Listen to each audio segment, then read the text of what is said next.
Most welcome to the most wanted. കാട്ടിലെ തടി, തേവരുടെ ആന, വലിയടാ വലി. ഇതാണ് ഇന്ന് കേരളത്തിൽ നടക്കുന്നത്. രാഷ്ട്രീയക്കാർ കക്ഷിഭേദമന്യേ അവർക്ക് കഴിയുന്നത് പോലെയും പോലീസുകാർ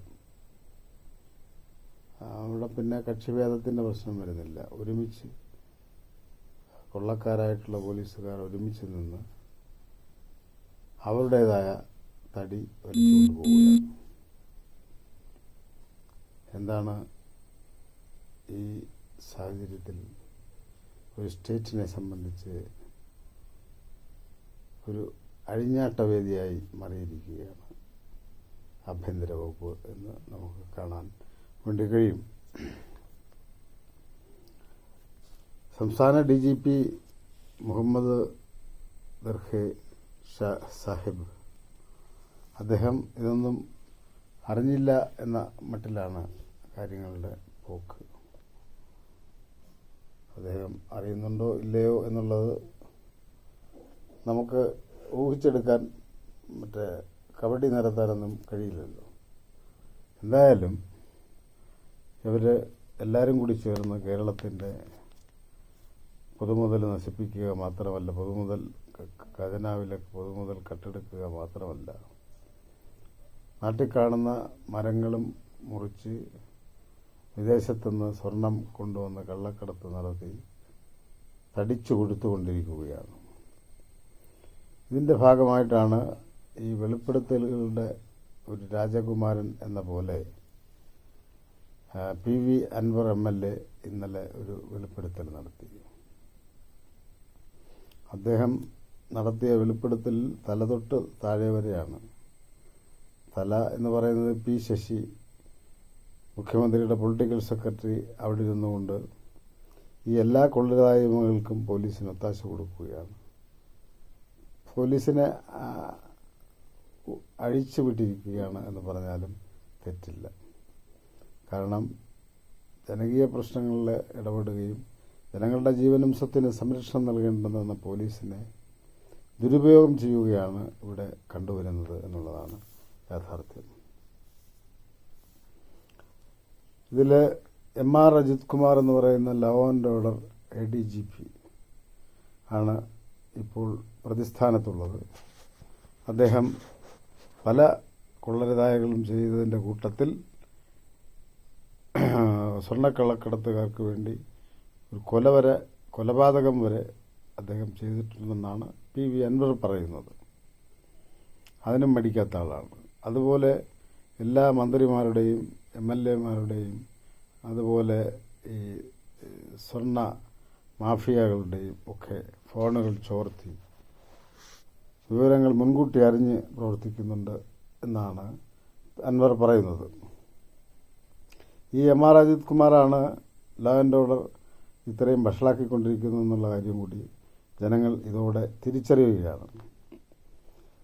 ഒരു പാവപ്പെട്ട ADGP ഉണ്ടായിരുന്നു, ഇപ്പോഴും അദ്ദേഹം ഉണ്ട്, P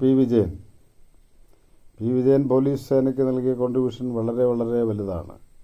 കമ്പാരിബിളി MR Ajith Kumar and even Muhammad ദർഹെ സാഹിബ്.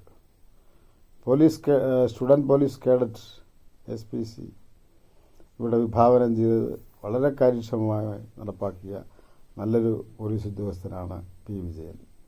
പക്ഷേ അദ്ദേഹത്തിൻ്റെ എലത്തൂർ കേസിൽ തീവ്രവാദിയെ ആരാണെന്ന് എവിടാണെന്ന് അവരെയും കൊണ്ട് എവിടെത്തി എന്ന് പറയുന്ന അതിനായി ഫോൺ ചോർത്തി എന്നാണ് പറയുന്നത്.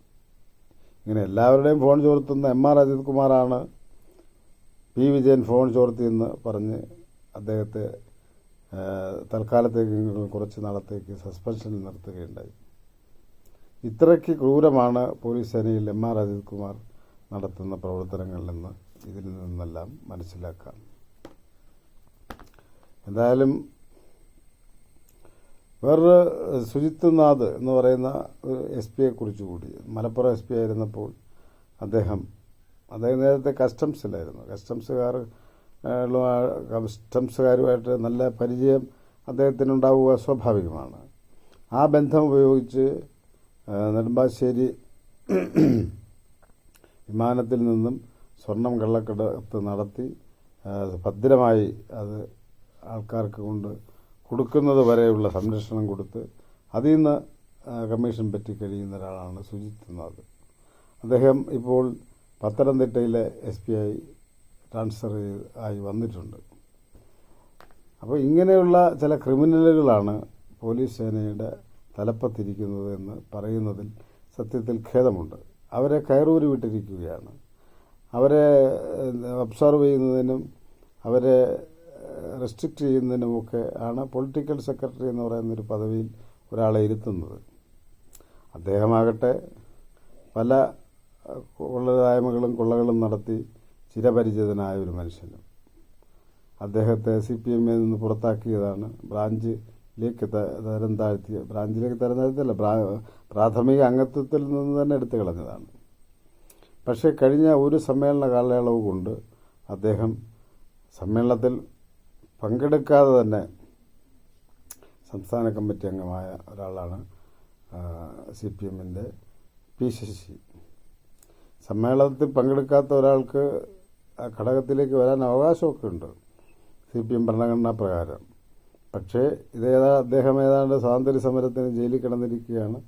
അതുകൊണ്ട് അദ്ദേഹത്തെ എടുക്കണമെന്നുള്ള ആ ഒരു താല്പര്യത്തോടു കൂടിയാണ് യഥാർത്ഥത്തിൽ അയാളെ തിരിച്ചെടുത്തത്.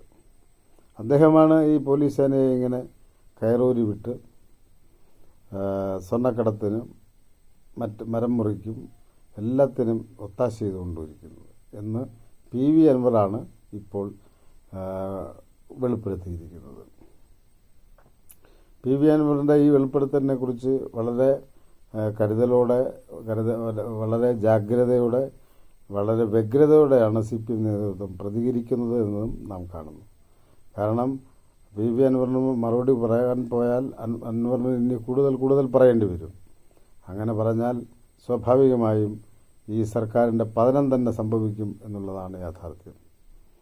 ഈ രാഷ്ട്രീയ ബോധ്യത്തിൽ നിന്നുകൊണ്ടാണ് മുഖ്യമന്ത്രിയായാലും പാർട്ടി സംസ്ഥാന സെക്രട്ടറി MV ഗോവിന്ദനായാലും മൗനം ഭജിച്ചിരിക്കുന്നത്. മൗനത്തിൻ്റെ വാൽമീകത്തിൽ കയറിയിരിക്കുന്നത് അതുകൊണ്ടാണ്. അതല്ലെങ്കിൽ എപ്പോഴേയോ നടപടി എടുക്കേണ്ടുന്ന കാര്യങ്ങളാണിതൊക്കെ. ഇത് പറഞ്ഞു വന്നപ്പോഴാണിപ്പോൾ ഏകഛത്രാധിപതിയായി വാഴാൻ പിണറായി വിജയനും ശ്രമിക്കുന്നു.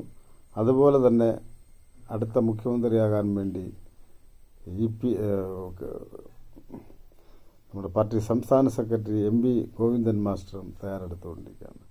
അതിൻ്റെ ഭാഗമായിട്ടാണ് അദ്ദേഹത്തിൻ്റെ സീനിയറായിട്ടുള്ള